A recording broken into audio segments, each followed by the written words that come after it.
All right, welcome to Halitics. I'm Halkins. We're so glad to be talking today. It is Thursday already. Wow, time really does fly. It's quite extraordinary, isn't it? I always notice that. Hope you'll call in today. It was great hearing from Stephanie yesterday, 240-242-5646. And really, Stephanie's call kind of inspired me a little bit for the topic.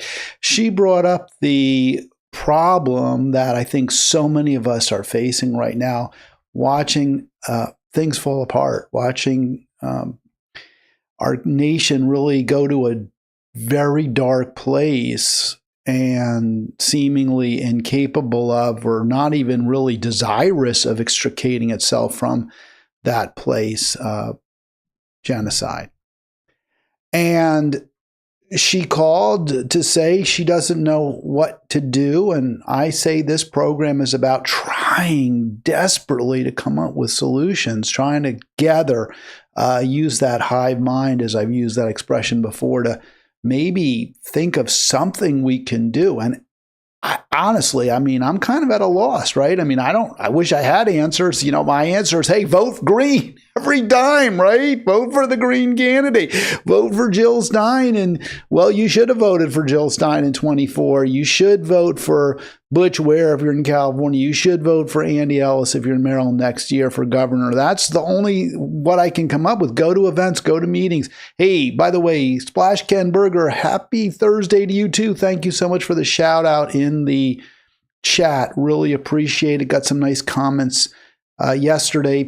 One guy saying, or I think it's a guy, I shouldn't assume gender. One commenter saying they like the longer form videos, which I appreciate, because the short ones, man, that's a lot of work. And I haven't really noticed that they get big response. So I'm just keeping with the 1 hour ones, and you can jump around if you like. Today's program, I told you, inspired by Stephanie's call. Progressive Dem sheepdog. We put Khanna in the honored spot of being the thumbnail, featured person, right? He's the individual there. Put him above the sheepdog because that's kind of his role, right? He pretends to be progressive, but in the end, he's just corralling people to vote Democratic, trying to put the best spin, the best face on sinister, diabolical, evil policies, whatever you want to call them. I certainly would use all of those terms. The situation every day is worse in Gaza. More dead, more people killed, more starved children. This is planned. This is a full-on mass murder genocide. We don't know how many in the end Israel will kill, but it could well be in the millions. I don't think there's reason to doubt that. We have seen, not to doubt that it could reach that number.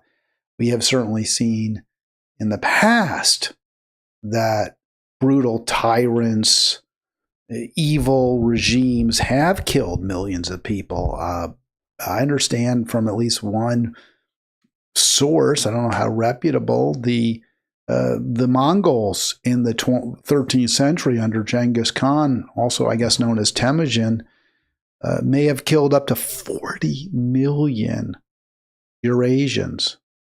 So it would not be unprecedented in today's world if Israel and the United States pretty much wiped the Palestinian people off the face of the earth. That seems to be their goal. Death toll now, 62,966. Certainly Israel's made it clear. 62,966 official, most of whom are women and children. That's Wafa News Agency. Didn't get an official count. Update from Anadolu Ajansi in Turkey, which is our usual go-to. And I would note that 4 more were reported starved. 4 more reported starved by Israel. The blockade continues. This is as bad news as it can be. I remember folks saying, well, you had to vote for Kamala because, it would be worse under Trump. And I was like, well, we have a genocide under Kamala. we'll have a genocide under Trump. I'm not sure one's worse than the other. That's kind of where I am now.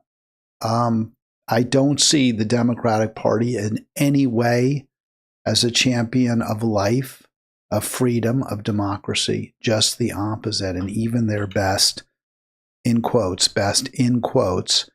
aren't very good. Since October 7th now, Israel and the United States under both Joe Biden and Donald Trump have killed a minimum of 62,966 Gazans, including 71 additional Palestinians since yesterday. From March 18 to today, Trump and Netanyahu have killed over 11,100 Gazans, including likely over 5,500 women and children. So, terribly grim news. You can get this information lots of places on the internet. I put it front and center, foremost on Halitics because I think it's the most important thing. I think it's what matters more than anything else is our inability, our unwillingness as voters, as constituents, as Americans to stop Israel's carnage and the support that America's leadership class provides Israel in its genocidal activities. I think this is the most important, consequential news there is. I know there are other things going on right now, including a planet that's literally on fire because of our continued consumption of fossil fuels at ever greater amounts. But nothing is as evil, in my opinion, as what the United States and Israel are doing right now. Join Halitics on Facebook. We try to keep the conversation there 24/7. Again, I hope you'll call 240-242-5646 like Stephanie did, and mentioning again that she kind of inspired me to try to talk a little bit about, or at least come up with some recommendations for solutions. I'm not sure I have any. I'm going to play a clip in just a moment, actually, from Nathan J. Robinson. I know we're featuring Khanna as kind of the thumbnail, model. Is that the right word? I just took his public domain image from the Congress and I put it on a public domain picture of a sheepdog and swapped his head for the sheepdogs, because I think that's what he's trying to do, just keep you in the Democratic fold no matter what. And that's the wrong message for us. The right message for us is we've got to move away from the two genocidal parties. 240-242-5646 if you want to join me. Nathan J. Robinson, I think his title is editor, publisher, I'm not really sure what it is, of Current Affairs. I sometimes really like him. I've seen him a few times on the Brianna Joy Gray show, Bad Faith, but Current Affairs does its own program. I have my issues with him. He had championed voting for Biden in 2020. He championed voting for Harris in 2024. I think that was the wrong message. I think he, clearly misread the situation in doing so, claiming that he was a descendant of Noam Chomsky, that you have to vote for the least bad potential alternative, the lesser of evils, if you will.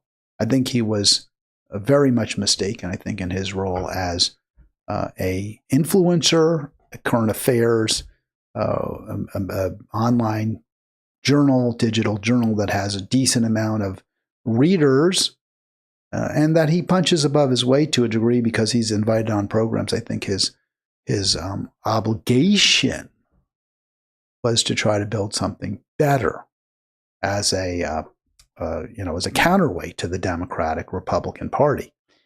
He didn't do that, but and that will not be forgotten. And I think it's important that he come clean at some point, that he acknowledge he was wrong. He probably doesn't think he's wrong. He probably looks at what Trump's doing now and says, "See, I was right. We should have voted for Harris. As bad as she was, Trump's worse." And I understand that's his argument. And okay, we disagree, but his point here is very, very strong. And I do recommend you check out this video.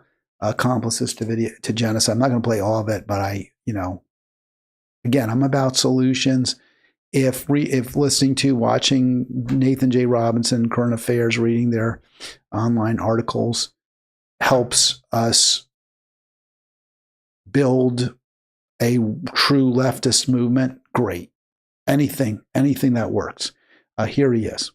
It is the duty of every single person to do what they can to stop this horror before it is brought to its ghastly completion. Yet many of our leading liberal and quote-unquote moderate commentators in the New York Times, The Atlantic, and now this new publication, The Argument, have revealed themselves to have rotted souls, to be incapable of basic moral thinking. We've seen that beneath their foolishness, there is a certain kind of downright evil that can watch children slaughtered by the thousands and yet not lift a finger to object or to try to stop it. All right, I'll stop there for a moment, as is my want. I often, when I play long sections of videos, I tend to interrupt them. And 100%, right? I mean, this is one of the most dispiriting, disappointing, horrific aspects of our current situation, is that the influencers in mainstream, old line, legacy media, newspapers, TV, they're all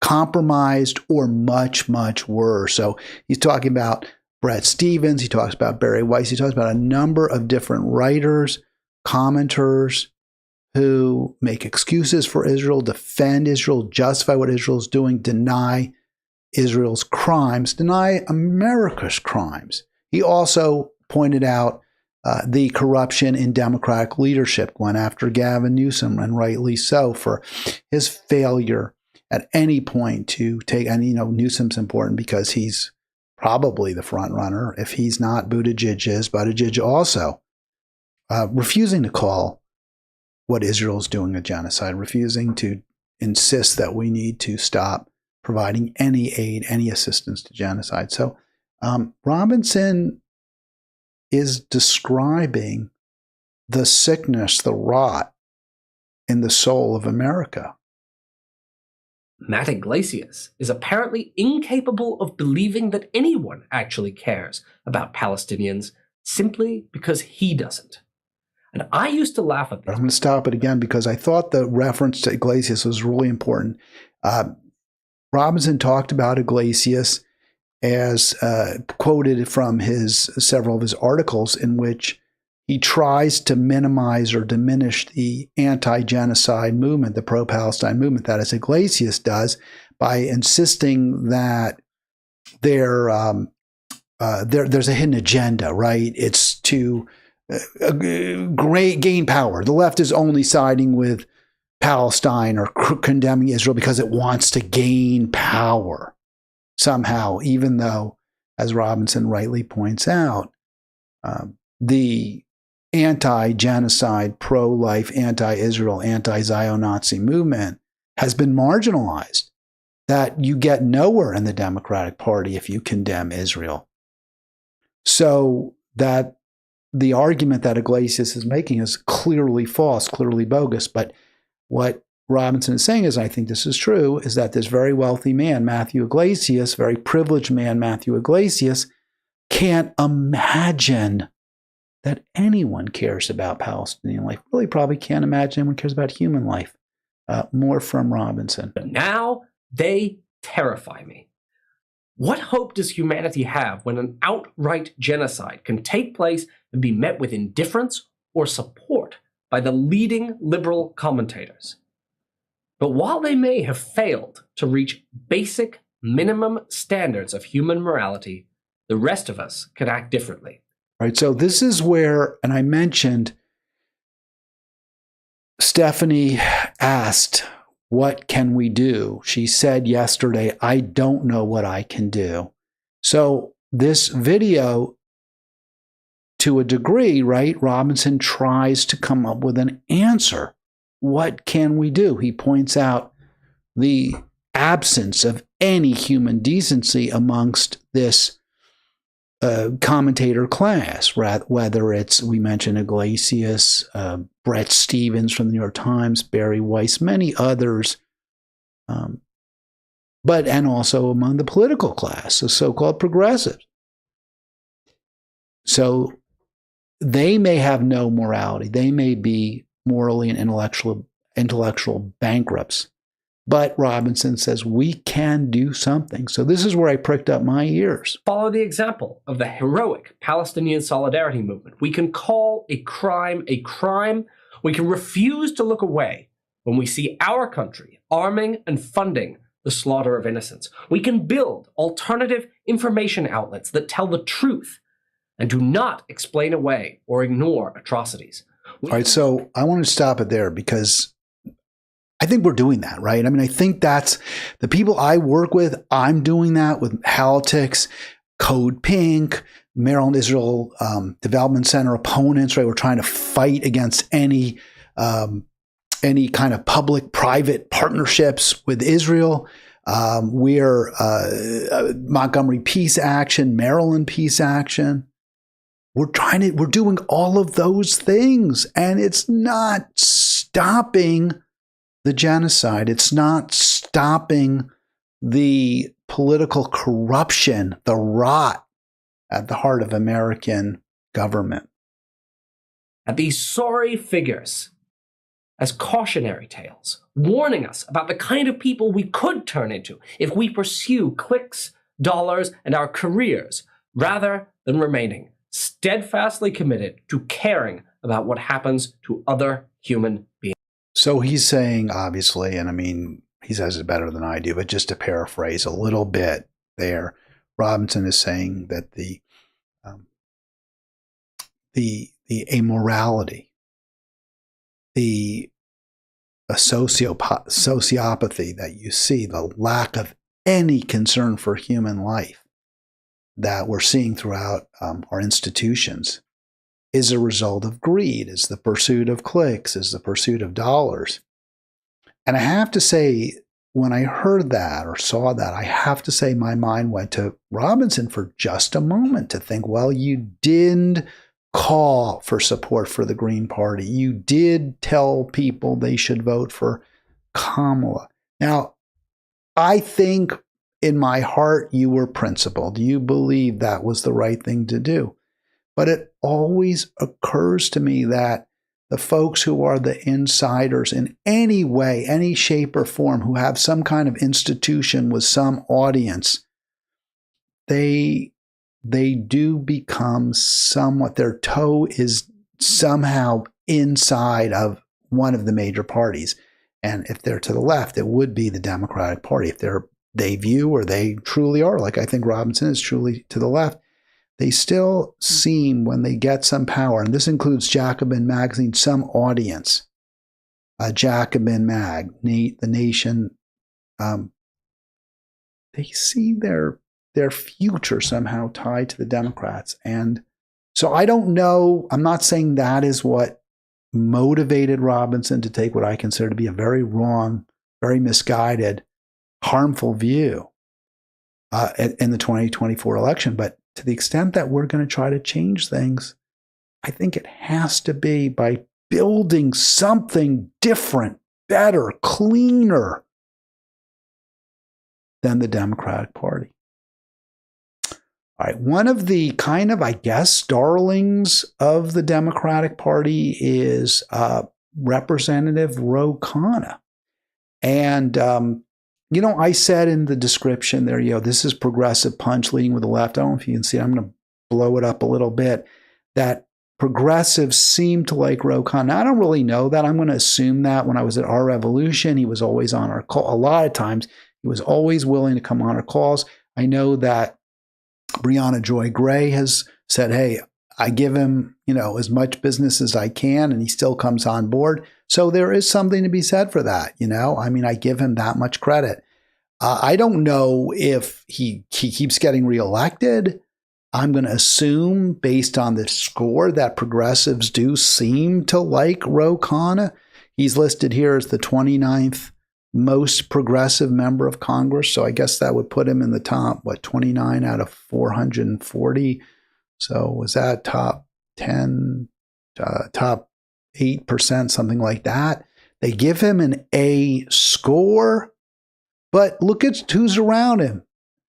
Catherine Clark, who recently was one of the only Democrats to call, I think, who else besides AOC, maybe Tlaib, maybe Omar, no one else has even called what Israel is doing a genocide on the Democrat Party, at least in Congress. Yes, Taylor Greene has.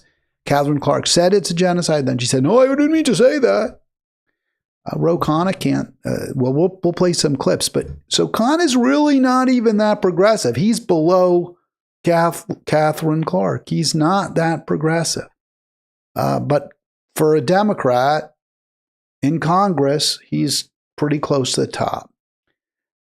I remember, I want to just, before I play these videos, which I think really show Khanna in a bad light. This is from Dropkick News. I'm not sure. Maybe they'll show when we play it. But Ryan Grimm actually doing the interview along with I think a pro-Palestine journalist. This is just a few days ago. This is very recent. This is August of 25. I'm not presenting this so that you say, oh, Ro Khanna's worse than Trump. The point is, we've got to move away from Democrats. They're not the answer. They are a huge, huge part of the problem. Sorry, folks. I see there's a lot of comments in the chat. I really appreciate that. Keep it going. Not sure I can keep too close an eye on it. Here is Khanna. He's critical of AIPAC. He says AIPAC is a big part of the problem, is a big reason that Democrats aren't willing to champion Gaza, champion Palestine, or at least say no to Israel. Here we go. So recently, the number 2 House Democrat, Catherine Clark, said at an event that what was happening in Gaza amounts to a genocide. That was seen by some observers as a signal that House Democrats were beginning to understand whether they care about the issue substantively in any meaningful way, set that aside, but they were starting to recognize that politically it was becoming an albatross, and that it was something that they needed to get right, at least heading into the midterms. A couple days later, she came out and basically withdrew that and said, I didn't mean to say that. And so what can we understand about how House Democratic leaders, did you speak to her about that after she? All right, so I'll stop it. So the question is, did you speak to Catherine Clark about her pulling back from the obviously true observation that Israel's committing genocide? Did you speak to her about that? Did you ask her why she did that?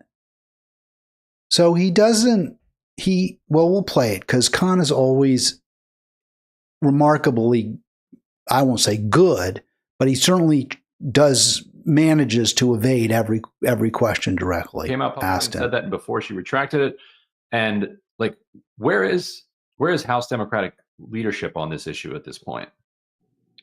Well, I just reached out to her this morning saying, can you get on my letter to recognize a Palestinian state? So really what Khan is trying to promote is a meaningless, do-nothing letter to recognize a Palestinian state. Now, we should recognize a Palestinian state, but it's purely performative, what he's talking about. If you really were serious about ending the genocide, if that was what you care, and by the way, Nathan Robbins said we have an absolute moral obligation to do it, well, you would call up Marjorie Taylor Greene, you would call up Massey, you would say, what can we work together to stop this? How can we do that? You wouldn't have some letter to recognize Palestine. I mean, fine, Palestine is a state. I mean, it should be a country. There should be one country. Just one country from the river to the sea. you're still pursuing a two-state solution, I suppose, Khanna. But in this case, I get it. Yes, they should be recognized as a country whose sovereignty is completely being violated by Israel. But regardless, it's not going to do anything. It's not going to change anything. The fact that England or UK and France have now said they're going to recognize Israel as a country, it doesn't mean anything. It doesn't change the in any way. What you have to do is you have to deploy the U.S. military to Gaza to protect Palestine. You need to cut Israel off completely. And that's, so that's what you need to do.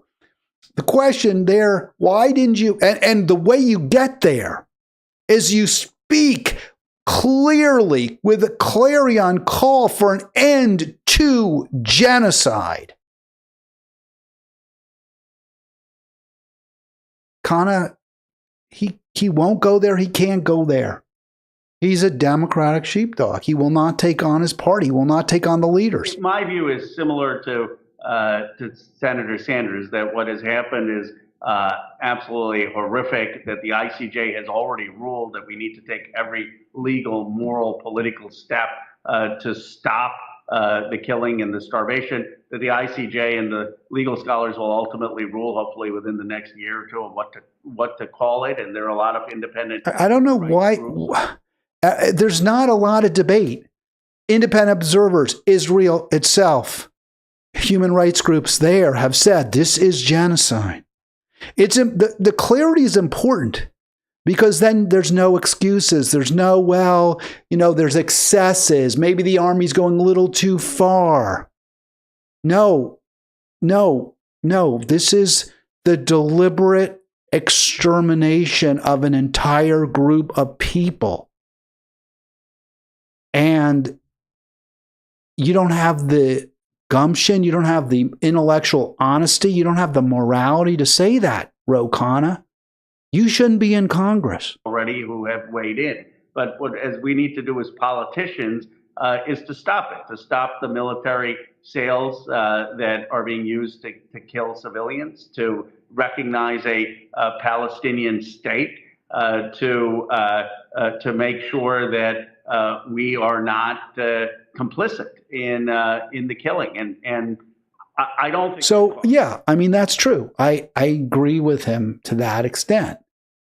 But you can say we need to stop the killing, but are you prepared to do everything necessary? And one critical way is you build public opinion to a wave, to a crescendo, where the voters will say, if you don't vote to cut off aid to Israel, we will not vote for you. And that can be done in the Democratic Party, since only 7% of Democrats support Israel at this point. Is there yet? But he won't do it. He's not going to do it. He will not do that. Let me just go back a couple seconds here because he's talking about, now he'll talk about leadership a little bit. In the killing. And I don't think the caucus is there yet. I think there's a growing number of people there. But the other thing we also have to do is bluntly call out the special interests that have intervened in Democratic primaries. And this is why I reject all PAC and lobbyist money. So now he pats himself on the back. I reject all APAC and PAC money. APAC, PAC money. So I don't even understand. If you reject their money, why won't you call it a genocide? If you reject their money, why won't you rally people everywhere against anyone, regardless of political party, regardless of affiliation, regardless of influence and power? Why aren't you rallying America against this? Not one Democratic leader is doing that. Not one representative. Maybe Rashida Tlaib is trying. Join her. Marjorie Taylor Greene seems to be trying a little bit. Join them. I'll tell you what, it's not where it's not happening. The Fight Oligarchy Tour, they're not talking about this. Delia Ramirez mentioned it. They're not saying that we have to stop voting for anybody who votes in support of Israel. They're not saying that. Super PACs in Democratic primaries. All right, so that's the first part, and he pats himself on the back. I don't take their money. I don't take their money. But I still refuse to call out those who do. I still refuse to demand leadership that is clean. Instead, I vote for Hakeem Jeffries and defend Hakeem Jeffries. Basically, I'm a Democratic sheepdog. Let's play some more from Khanna, because we're talking about, I guess many would say, the best of the best, right? The best party is the Democratic Party, and the best representative, Ro Khanna. So this is the best they can muster. I have come out against military sales to that are being used to kill civilians. Now, I know for some people that's not far enough. They want no funding even for things like Iron Dome. I'm for saving civilian lives. I believe that if we stop the military sales of a lot of these offensive weapons that are basically what Sanders and Delia Ramirez's resolutions call for, I believe you would stop the war. All right. I mean, it's so ridiculous. He can't even say, I'm going to join Marjorie Taylor Greene. We're not going to give Israel the Iron Dome. It's mind-boggling. That's your Democratic Party. This is why they lose. There's complete lack of any moral authority. I know the response is, I see it all the time. Yeah, well, the Republicans are even worse. The Republicans are even more awful, and they win elections. So how can you possibly say it's because the Democrats are bad? Well, the Republicans give you scapegoats. They give you people to blame for your problems. The Democrats tend to blame the workers themselves for their problems. They don't provide any real solutions. They don't provide, even if they say, well, we have too much inequality, they don't pursue any policies that will change them. And Democrats also do present themselves as some kind of morally superior beings. If you're going to claim moral superiority, and then you can't even stop giving a bulletproof vest to an active shooter, you won't even stop giving that bulletproof vest to that active shooter. Who the hell are you to tell anybody that you're the better choice, that you're the moral choice? This is why they lose. This is why their brand is in the absolute toilet. A little more from Khanna. I thought this interview was extremely well done by Dropsite. And this may be the most important part of it, where I believe he's Palestinian, journalist asks a question. But the leadership of the Democratic Party very much backs Israel. And how do you contend with that as someone who wants to run for president and lead the party? Right. So I think that's such an important question, right? I mean, in the end, the rank and file are at the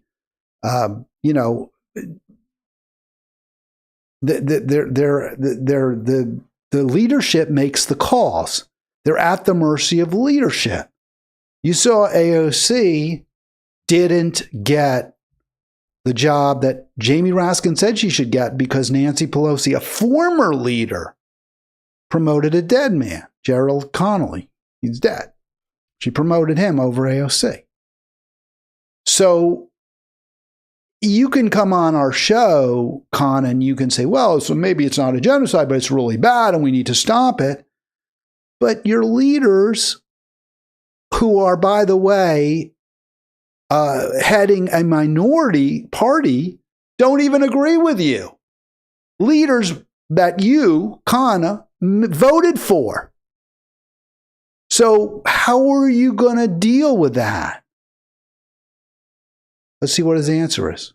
Well, putting aside the future, let me just say what I think that anyone who wants to be in leadership should be for. First of all, there were many. Well, the question was, your leaders don't agree with you that we need to stop Israel.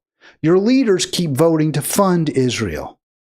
If there was true principled opposition throughout the Democratic Party against Israel, Your leaders would stifle it, would squash it. So what are you going to do about it? That's the question. And he doesn't answer. He doesn't say, well, I'm going to challenge them. I'm going to call them out. I'm going to say right now, Hakeem Jeffries isn't fit to lead, a dog down the street of Fifth Avenue, much less this great party that I'm a member of. You'd call them out. You'd say, we need to replace Chuck Schumer yesterday. Catherine Clark really betrayed the human community when she pulled back the term genocide. That's what you would say if you wanted to hold leaders accountable. But you don't go there, Khanna. You just say, well, this is what let me tell you what leaders should do. Including Senator Sanders, who voted in April or May, I don't remember the exact date, of 2024, against the funding of weapons to Israel. So it's not just a position that Senator Sanders or I or others have adopted now. We had adopted this position during the Biden. So again, the question was, what are you going to do in the teeth of pro-Israel Zio-Nazi leadership of your party? What are you going to do about it? And he has no answer. He doesn't answer that question. He says, well, we talked about this before. What they should do is support Sanders' bill to cut off offensive weapons to Israel.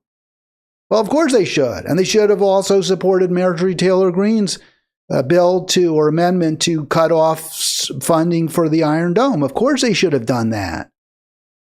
Of course they should vote against any effort to protect Netanyahu from the World Court, from the ICC. Of course they should do all that. Yes, those are things they should do, but they're not going to do them. They haven't done them. They won't do them. So what are you going to do about it, Khanna? I don't hear an answer. That Senator Sanders or I or others have adopted now. We had adopted this position during the Biden administration. I was on innumerable Sunday shows and television saying that the Biden policy on Gaza was disastrously wrong, that the Harris policy was wrong, that we needed a change of direction morally, substantively, but also politically. I was out there arguing and advocating that at least we should have a Palestinian speaker at the DNC.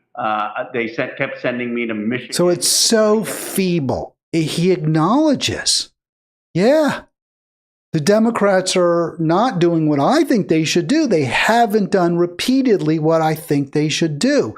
They consistently pee in my face.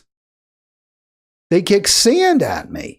They mock me. They give me zero credence whatsoever, my views. That's what he said, right? I went to Biden. Bernie and I went to Biden. We said, hey, do this, do that. And they didn't do any of it. Our position is the more popular position. They didn't do any of it. Our position is the morally superior position. They didn't do any of it. So the question, what are you going to do? I'm not going to do anything about it is the answer. I'm going to tell people to vote for Democrats. I'm certainly not going to call out leaders by name. Let's play a little more of that. I just wanted to point out the popularity, obviously, of pro-life, anti-Israel positions, but there was just a little more that Khanna had to say, and I want to get to it because it really tells you. I mean, it's hard to imagine, in my opinion, just the emptiness, the vapidity of this man. Somebody who I guess there's decency there. He does oppose what Israel's doing, but he cannot, will not, despite his wealth, he's a multimillionaire, despite his power. He has his place in Congress. Apparently, it's pretty secure, I would assume. He's just completely supine. He's completely submissive to the corporate elites who run his party. Arguing and advocating that at least we should have a Palestinian speaker at the DNC. They kept sending me to Michigan, and I kept saying, you can keep sending people like me to Michigan. It's going to make no difference unless the vice president offers Vice President Harris a new direction. I think there has been a tectonic shift in the last 6 weeks. So just let me stop it. There's been a tectonic shift. Wow, that's like big, right? Plate tectonics, like it's an earthquake if you have a tectonic shift. Wow. In the Democratic Party, you now have Senator Sanders' resolutions getting a majority support of senators.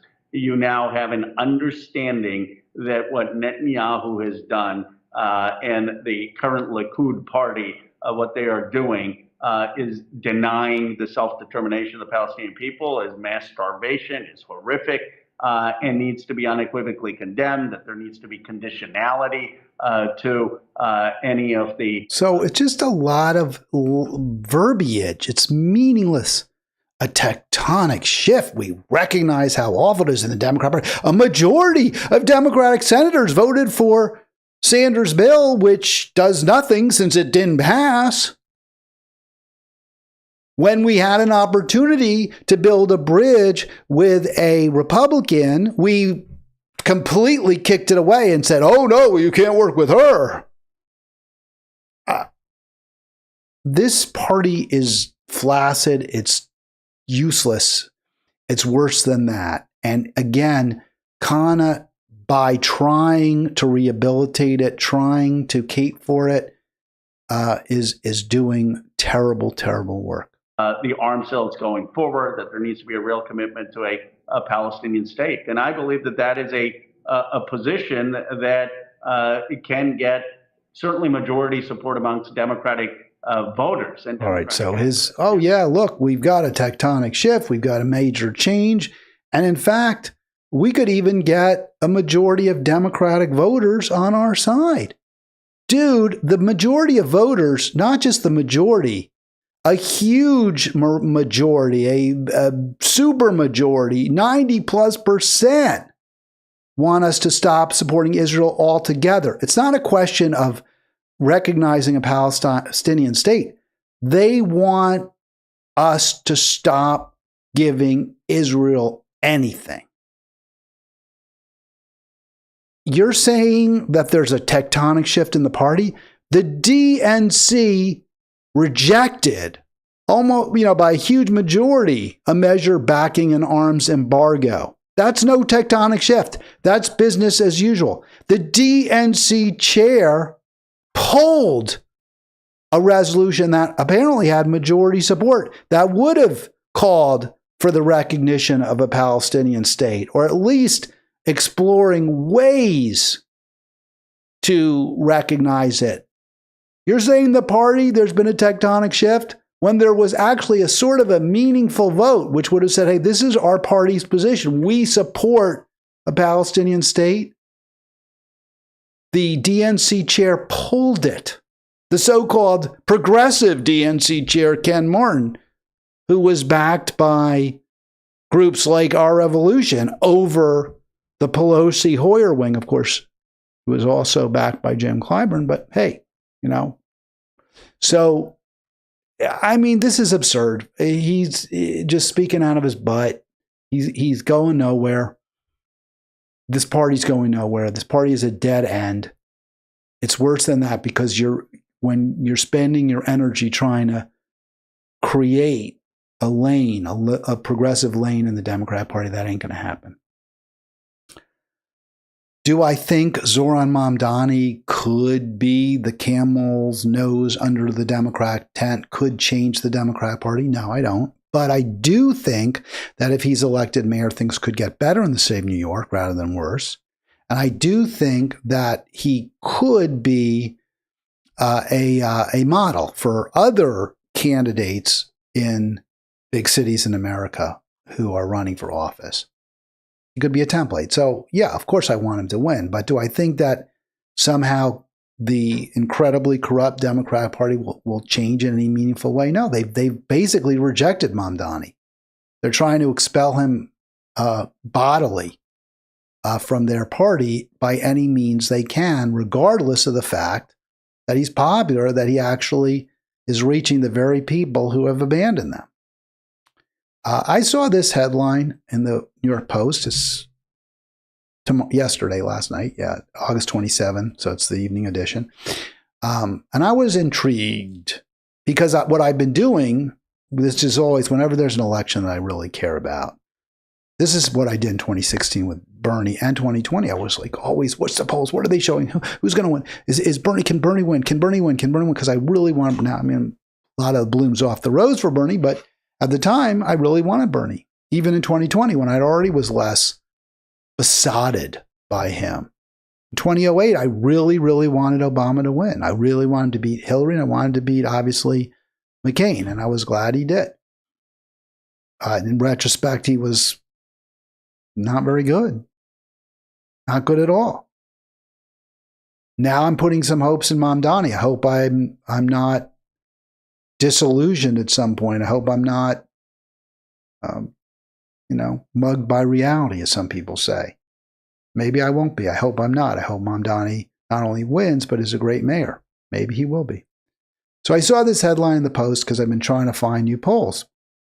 And here, there's a reference to a new poll. So I looked at this. Zohran Mamdani would easily win. That's the headline I like to see. NYC mayor race.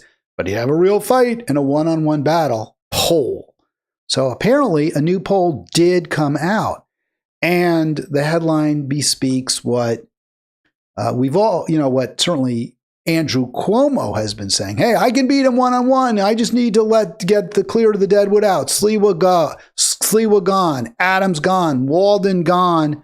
I think Walden's a libertarian. And I can beat him. That's the message from Cuomo. I hope he's wrong. I think he's wrong. But the quality polls do suggest that Mamdani has not broken through the 50% plus ceiling. There's a lot of undecideds. He certainly has a lead over Cuomo, the corrupt Cuomo, the crooked Cuomo, the corporate crony capitalist killer of seniors with COVID, Cuomo. He certainly has a lead, but there's a lot of undecided, so you worry.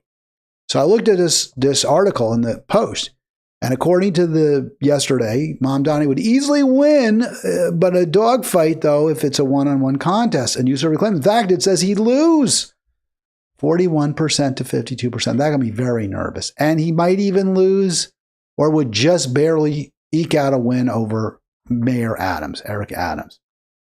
And who did this poll, right? Was it like Gal? Was it somebody, a name I've heard of the New York Times? They do poll. Sienna, I think the Sienna is their actual pollster. Did Sienna do it? Gotham has been doing polls. They're a good pollster. Quinnipiac, right? Seltzer Group. I mean, she got a lot of egg in her face when she said that Kamala was going to win Iowa, but still, the Ann Seltzer Group in Iowa is considered a very solid pollster for sure. Washington Post, the Fox, they all do good polls. So who did this poll? The New York Apartment Association. So I'm like, it's a load of crap. And I actually Googled, there's apparently no such thing as a New York Apartment Association. AI says there's no such thing. I was like, wow. They say that's who did the poll, but there's no such thing as a New York Apartment Association. It's really quite extraordinary. There's a website now, but I think it was just created in response to this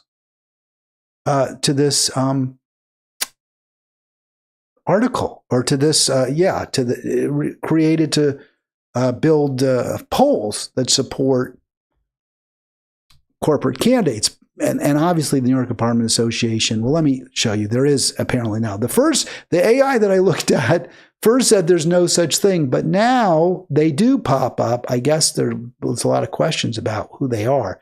So now we do see them. The New York Apartment Association, this is quite extraordinary. I wish I'd gotten that screenshot, but I guess now you see there's such a thing. It's a trade association that represents landlords. Landlords of rent-stabilized units, apparently. Well, they don't want, obviously, Mamdani to win. It's the landlords. Mamdani's saying we need to build more affordable housing, which would reduce their leverage over renters. Because if there's more apartments that are available, more affordable apartments, then when you're talking to your landlord, you can say, hey, I can move down the street. There's a new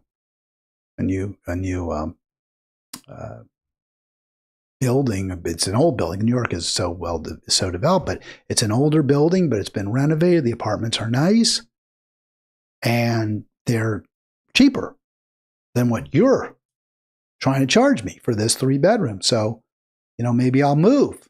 It's only $6,000 a month instead of $7,000, because that's how much you pay for a 3-bedroom. Maybe $7,000 now for what would be considered a pretty standard middle income type apartment in Manhattan. But I can get this 3-bedroom for $6,000. So obviously, landlords don't want that competition. They don't want the rent stabilization and rent control laws to be expanded.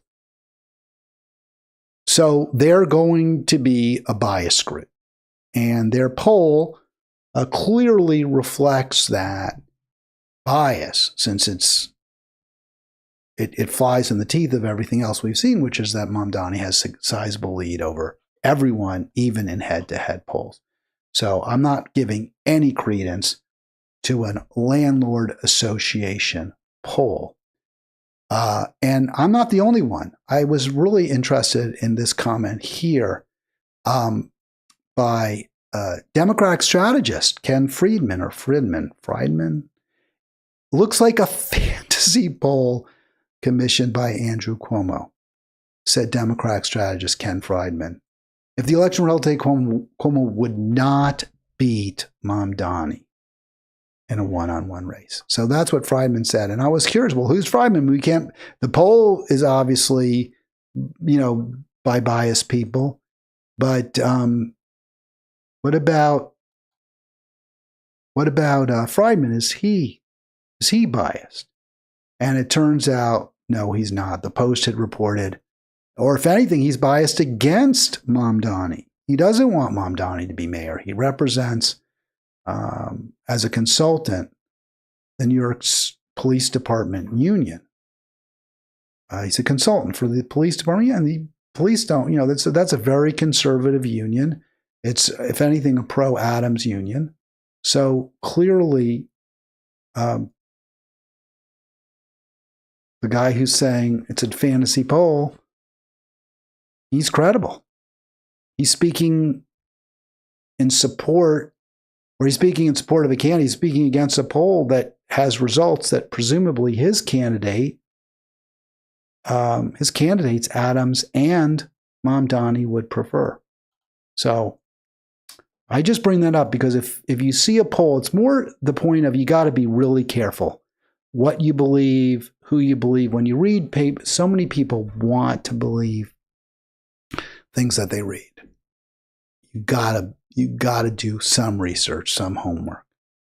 And here, that poll, that New York Apartment Association poll, is meaningless, is valueless. Now, if a poll comes out tomorrow by a credible pollster and says the race is tight, it wouldn't shock me. It definitely could be the case. But that story doesn't tell us anything. All right, 240-242-5646. Got about 5-10 more minutes left. The story kind of intrigued me a little bit. Progressive, liberal, whatever you want to call them, YouTubers are all getting a lot of giggles out of this nickname that Charlemagne, and he calls himself the God, the THA God. I have a real problem. I mean, I don't think we're supposed to have gods exactly, and I'm an atheist anyway, or certainly a skeptic, certainly an agnostic. But Charlemagne the God, he's one of the hosts on a very popular radio program. I think it's based in New York City, the Breakfast Club. And we'll play the video in a second, but the clip, it's just a short clip I'm going to play. I'm not going to play the whole interview or the whole conversation. It wasn't an interview with Hakeem Jeffries, but breaking points. So, that's Crystal Ball and Sagar, who's the Republican or conservative, the Young Turks, which would obviously be Anna and Cenk. And then the majority report was Sam Cedar, and you can see Francesca's with them. So kind of a more liberal, I guess they're sort of progressive. Although Cedar, as much as I've disliked him in the past, found him to be smarmy, smirky, snarky, cynical. I don't like all of that. He's been really good about it. To be frank, he and Emma, as much as I often disagree with them, have been really, really good on Israel, Gaza, Palestine. They have really called out Israel. They have not minced words. So good for them. So they're all getting a good laugh, lots of giggles out of this nickname that Charlemagne came up with for Hakeem Jeffries. Apak Shakur. Charlemagne flames Hakeem Jeffries. The Young Turks, Charlemagne's spot-on name for Hakeem Jeffries, which is, again, Apak Shakur. And look at Francesca and Emma laughing, smiling. Hakeem Jeffries might not recover. Wow, could this destroy Hakeem Jeffries?